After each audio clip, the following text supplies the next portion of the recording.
পাঠ 14 পৃষ্ঠা 126। পাঠটোৰ নাম হৈছে গছে যদি খোজকাঢ়ে।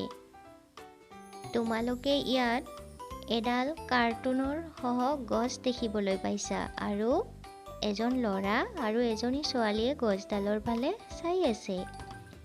গছডালৰ হাতত এটা ডলা আছে আৰু তাত কিছুমান ফল মূল দেখিবলৈ পোৱা গৈছে। আহাচোন আমি পদ্যটো পঢ়িবলৈ যত্ন কৰোঁ।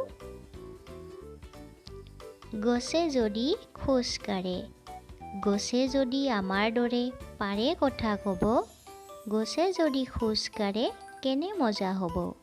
ফল আনি গছে যদি ঘৰে ঘৰে দিয়ে, আমাৰ পৰা মৰম চেনেহ পাতত বান্ধি নিয়ে। হাবি এৰি গছ যদি আমাৰ লগত যায়, চাইকেল ৰিক্সা গাড়ীবোৰৰ কি হ'ব বিলাই। সৰু ডাঙৰ গছ মিলি শাৰী পাতি যাব, দুয়ো কাষে ল'ৰা বুঢ়াই লাগি চাব।